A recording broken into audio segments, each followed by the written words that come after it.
Madame, Monsieur, merci de suivre l'actualité sur Business 24 Africa. À présent, les titres de l'édition. Un prix a été remis à William Kazumba par le Conseil universel pour la paix des nations et des continents. Une reconnaissance pour ses efforts dans la recherche de paix durable.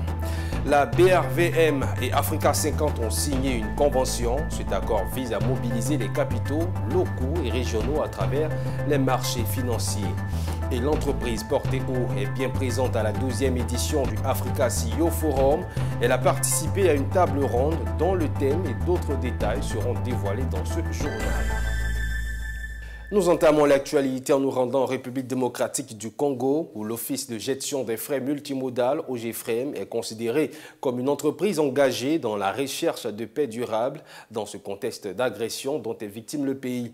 C'est dans ce cadre qu'un prix a été remis récemment à William Kazumba, le directeur général de l'OGFREM, lors d'une matinée organisée par le Conseil universel pour la paix des nations et des continents.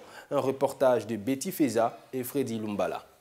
Dans la continuité du programme de paix et de bien-être du travailleur, le Conseil universel pour la paix des nations et des continents, CULPAC, a initié le mercredi 7 mai une rencontre sous le thème « Mobilisation pour l'engagement patriotique en faveur d'une paix durable en République démocratique du Congo ». Cette activité tenue dans la salle de conférence de l'OGFREM a connu la participation de plusieurs invités, notamment la MONUSCO, ainsi que des cadres et des travailleurs de cette entreprise publique. Le directeur général du CULPAC, Daniel Santoubikou, a souligné le drame qui sévit dans l'est de la RDC avec l'agression rwandaise avant de saluer les efforts fournis par le président Félix Tshisekedi. Nous nous réjouissons de constater que cet espoir prend forme. L'Organisation des Nations Unies et les grandes puissances mondiales ont pris conscience de l'urgence d'agir pour mettre un terme à cette tragédie. Sans démagogie, ni flatterie, ni esprit propagandiste, nous adressons nos vives félicitations à son Excellence M. Félix Antoine Tshisekedi Tshilombo, chef de l'État et président de la République, pour ses efforts inlançables en faveur de l'établissement de la paix, de la sécurité, du dialogue diplomatique et du respect de l'état de droit. Pour cette matinée, l'Office de gestion des frais multimodaux était à l'honneur. Un honneur justifié par l'engagement de cette entreprise publique en faveur de la paix durable.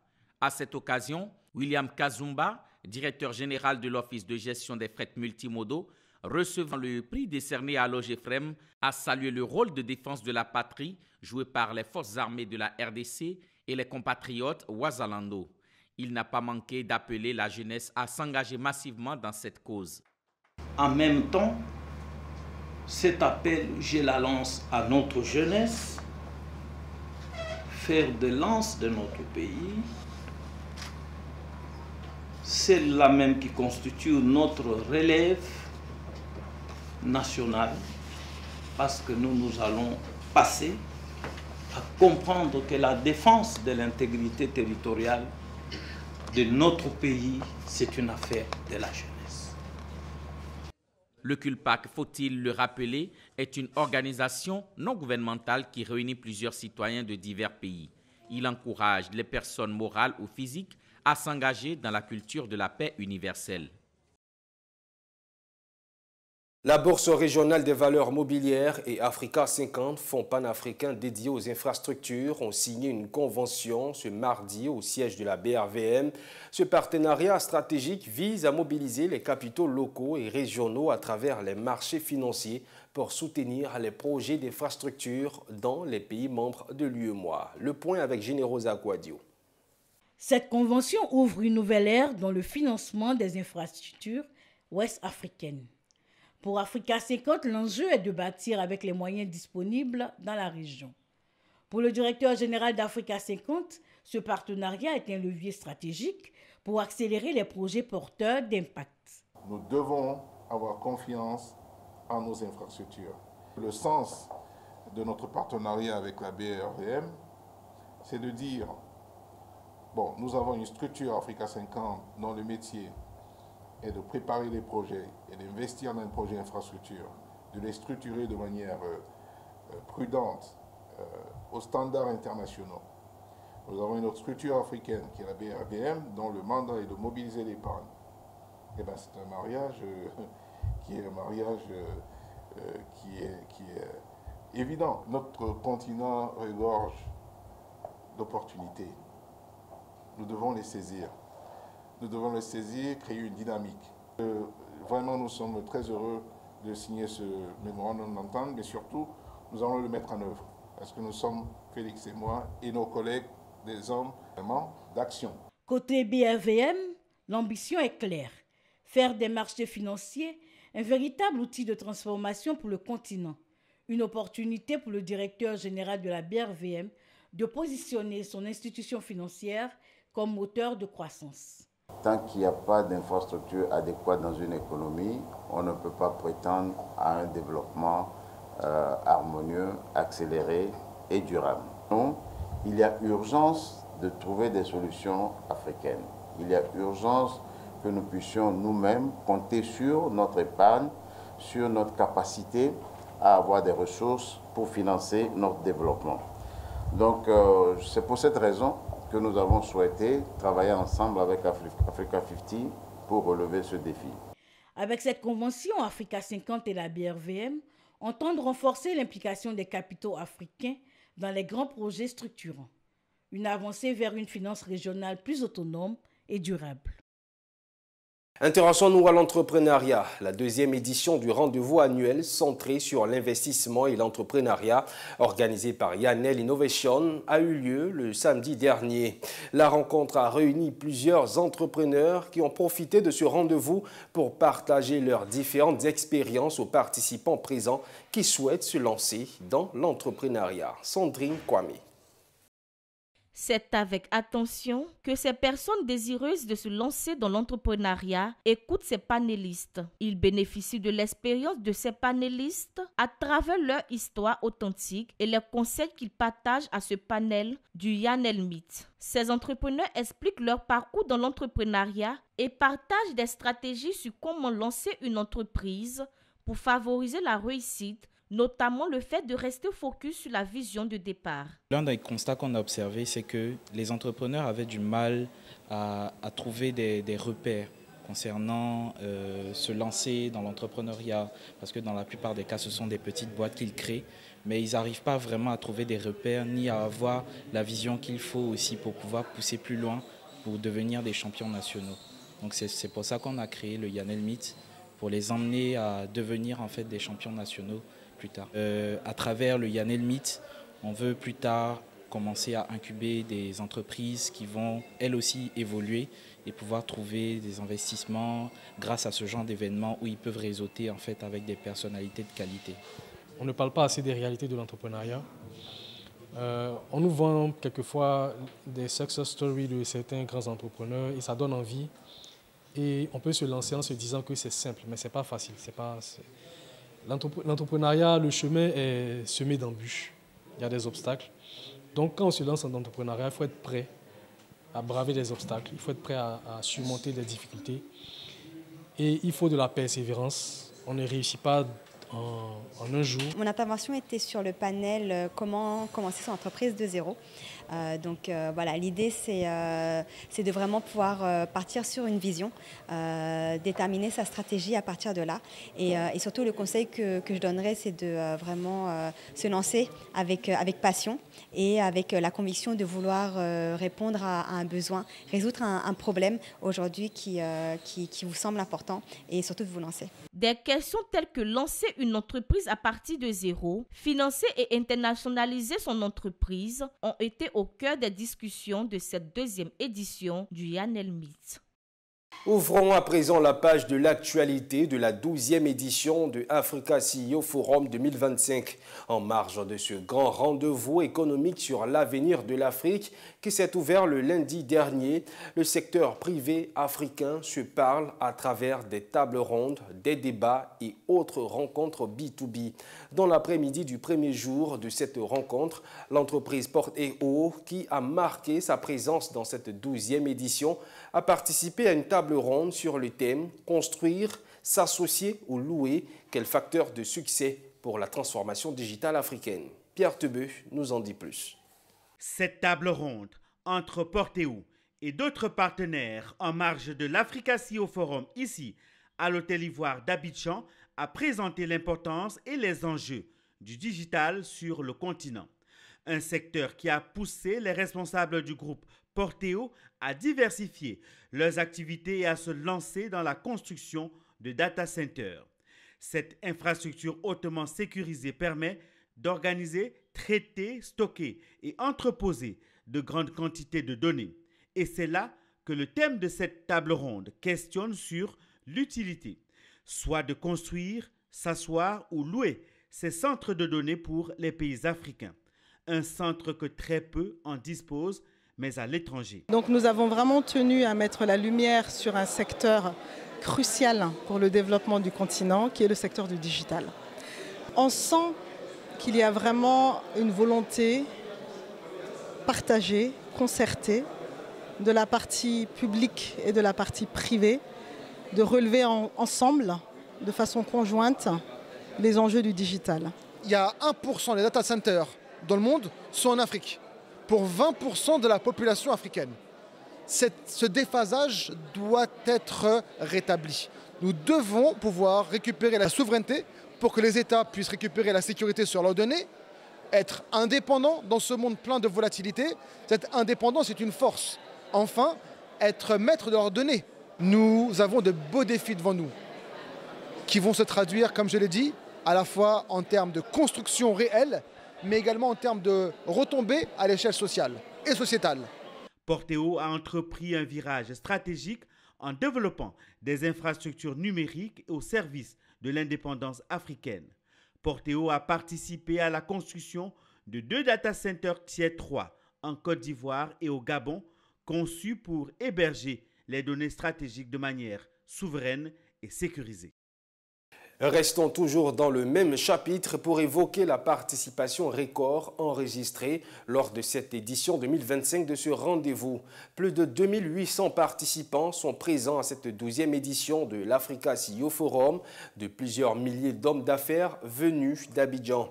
Plusieurs d'entre eux appellent à plus de participation du secteur privé dans la souveraineté économique de l'Afrique. Suivons quelques réactions des participants.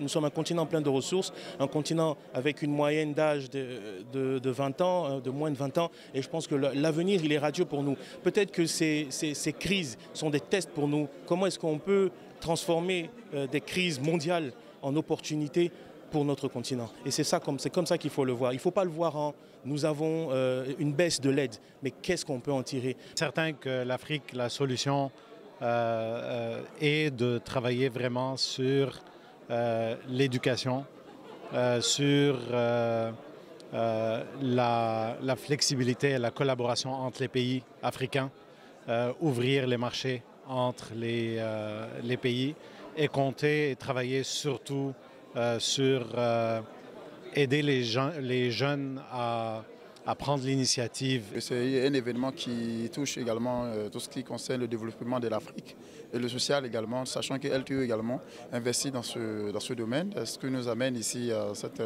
ce forum aujourd'hui. Plus de 3000, on va dire, participants à cet grand événement.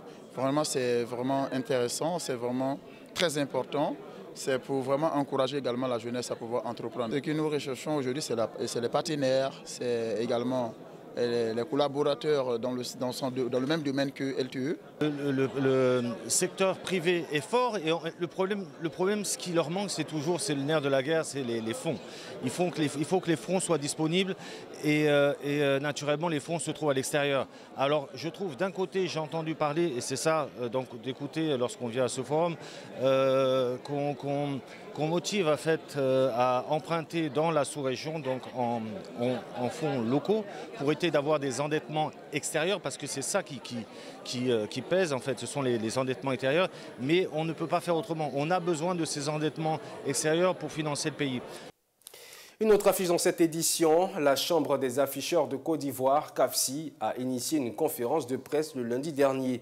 Cette conférence avait pour thème « Appel pour la régulation du secteur de l'affichage en Côte d'Ivoire ».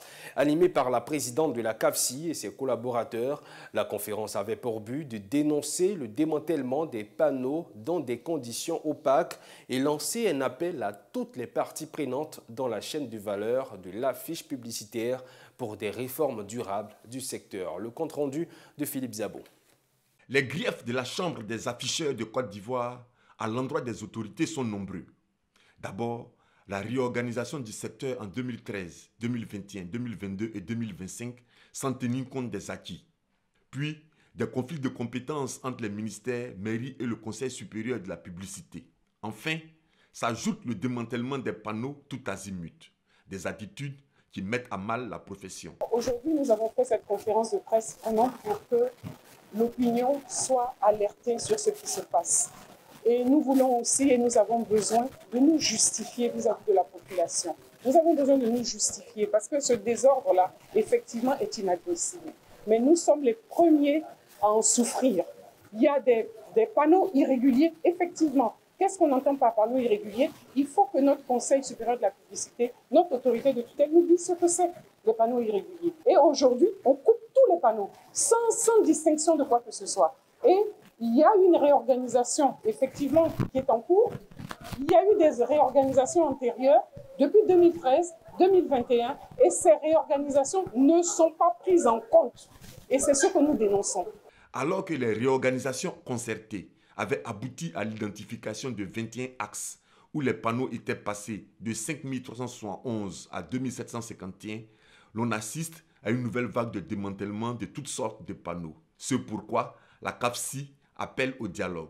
C'est un véritable plaidoyer. Ça fait 10 ans, sinon 12 ans, que nous sommes dans cette situation de réorganisation, de perpétuel recommencement. Donc notre objectif aujourd'hui, c'est qu'on nous écoute, qu'on nous entende, pour que nous puissions sortir de cette situation. Nous sommes des entreprises. L'affichage, c'est près de 25 milliards de chiffre d'affaires. L'affichage au niveau des entreprises, c'est près de 2500 employés. Pour rappel, le gouvernement a lancé une campagne de démantèlement des panneaux en avril 2025 dans le district autonome d'Abidjan pour assainir le milieu. La fintech africaine FlexPay a officiellement lancé ses activités en Côte d'Ivoire. Ce lancement marque une nouvelle aventure pour la start-up spécialisée dans l'agrégation de paiements et qui entend faciliter les paiements à distance. Le lancement s'est tenu le week-end dernier lors d'une cérémonie tenue à Abidjan en présence de notre reporter Walter Kofi. Il est le nouveau challenger dans le monde de la fintech ivoirienne. Son nom, FlexPay, une plateforme innovante destinée à faciliter l'échange des services de paiement en ligne. Entreprises comme particuliers pourront collecter des fonds via mobile money et carte bancaire depuis différents pays africains et même à l'international. Le produit pour son lancement a été présenté à un parterre de chefs d'entreprise et représentants d'institutions financières et entend se positionner comme une plateforme universelle entre cartes bancaires, mobile money et devises locales ou étrangères grâce à une technologie adaptable à toute interface numérique. C'est aujourd'hui une opportunité pour des entreprises de collecter en un seul paiement de l'argent provenant de différents réseaux, de différents canaux. Nous avons mis en place des systèmes de QR code aujourd'hui qui permettent aux entreprises, aux restaurants, aux pharmacies, à tous ceux qui collectent de l'argent chez la clientèle, de collecter en une seule fois et de façon directe. Quel que soit le réseau du client ou bien du payeur, le marchand ou l'entreprise peut se faire directement payer en une seule fois et en un seul clic par une certaine rapidité. Autre particularité de la plateforme, la possibilité de traiter des paiements en devises, fonctionnalité encore rare dans la sous-région. Nous avons décidé de rendre les reversements inter-UEMOA totalement gratuits, c'est-à-dire que chez FixPay, lorsque vous collectez de l'argent au Sénégal et que vous voulez retirer en Côte d'Ivoire, nous n'appliquons aucun frais. Lorsque vous collectez de l'argent au Sénégal et que vous voulez retirer au Bénin, nous n'avons aucun frais que nous appliquons. C'est pour vous permettre en fait de faire autant de bénéfices que vous pouvez, et nous voulons également permettre aux entreprises en fait de collecter de l'argent et de récupérer exactement la somme qui leur est due. Fondée au Bénin en 2023, l'entreprise est représentée dans 6 pays, dont le Bénin, le Togo, le Sénégal, le Burkina Faso, le Congo et maintenant la Côte d'Ivoire. Autre information, mettre en lumière les talents féminins, valoriser les industries culturelles et intégrer l'intelligence artificielle dans le développement artistique. La 4e édition du festival Abidjan Cinéstract a été lancée ce lundi à l'Institut universitaire d'Abidjan. Un événement qui se tiendra du 30 au 31 mai 2025 à Cocody, au terrain d'Anono, initié par la commissaire générale Chantal Reine Kadio, par ailleurs actrice de cinéma. Cet événement a pour ambition de valoriser les talents féminins, faire émerger une nouvelle génération de femmes leaders dans le cinéma, nous dit Générosa Quadio. Coup d'envoi pour la 4e édition du festival Abidjan Ciné-Scratch, une plateforme dédiée à l'expression artistique et entrepreneuriale des femmes dans l'univers du 7e art. Une initiative de Chantal Reine Kadio, actrice et commissaire générale du festival. Son ambition, faire émerger les voix féminines et briser les barrières. La conférence de presse de lancement s'est tenue le lundi 12 mai à l'Institut universitaire d'Abidjan. L'objectif aujourd'hui de cette conférence de presse, c'est de donner les différentes lignes du festival Abidjan Ciné-Scratch. En effet, nous organisons la 4e édition qui va se faire avec pour l'apothéose qui a lieu les 30 et 31 mai 2025 au terrain d'Anono. Mais c'était d'expliquer le but du festival. Le festival a été conçu pour accompagner des femmes au travers des métiers techniques de l'industrie culturelle et créative.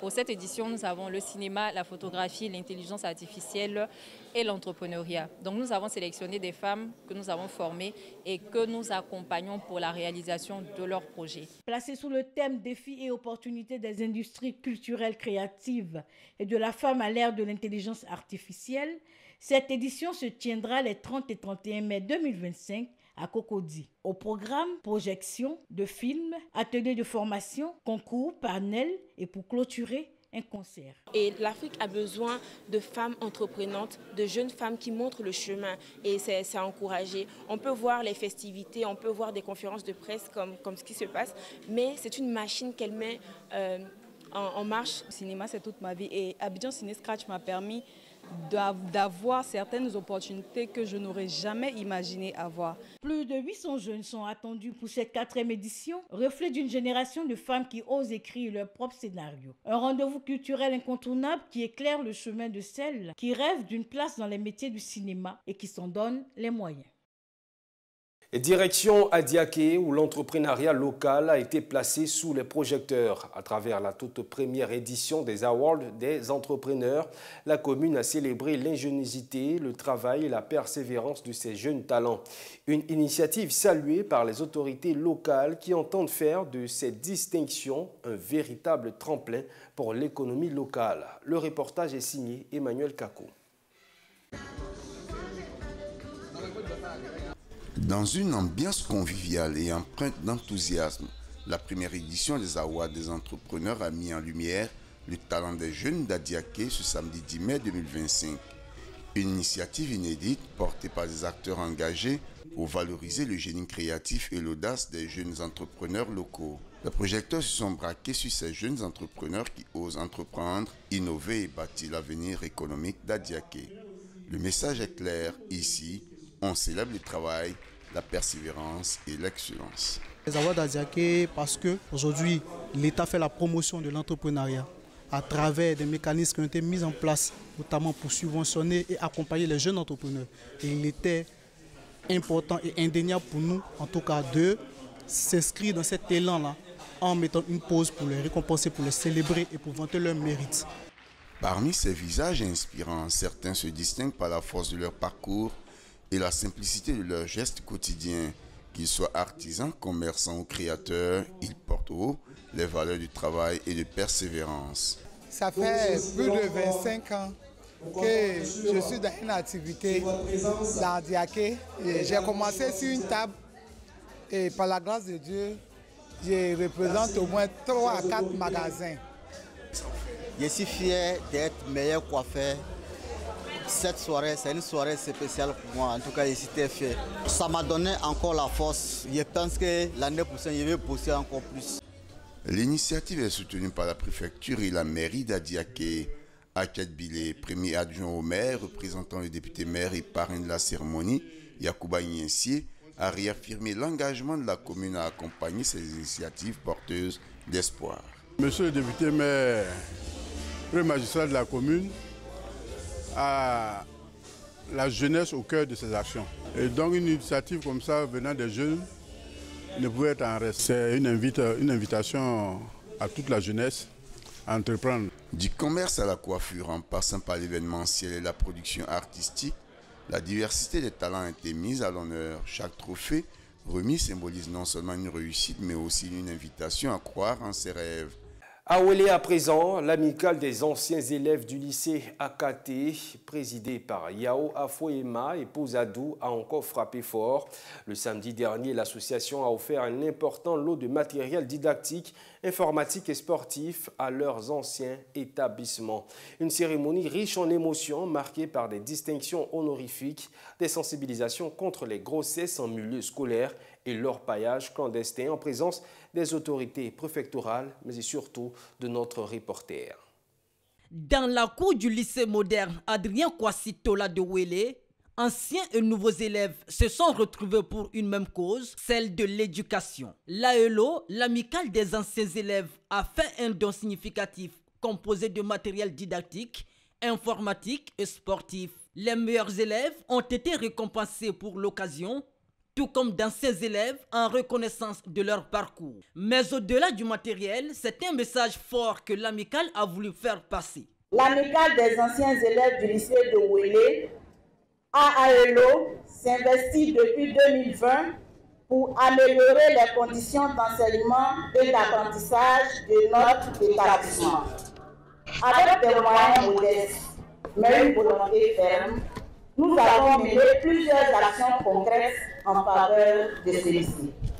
Parmi ces actions, nous pouvons citer la remise de 100 tables, la réhabilitation des sols de plusieurs salles de classe, l'installation d'une sonnerie automatique, la construction d'un bâtiment de 3 salles de classe plus bureau d'éducateurs grâce à l'engagement de notre marin, l'honorable Aka de député de bateau Assara.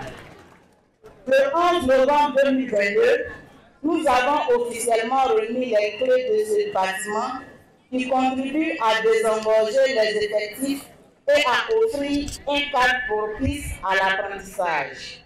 Nous demandons que cela reste gravé dans la mémoire de tous ces élèves. Je dis merci à la dynamique présidente qui a demandé et qui a posé 2 ou 3 questions à nos élèves ici présents. Des sketchs éducatifs ont sensibilisé élèves et parents sur les fléaux de l'orpaillage clandestin et des grossesses en milieu scolaire. À travers leur soutien assidu à l'établissement, ils donnent également la leçon de ce qu'il n'est nul besoin d'attendre d'occuper une fonction publique ou d'avoir un statut particulier pour se sentir redevable envers sa communauté.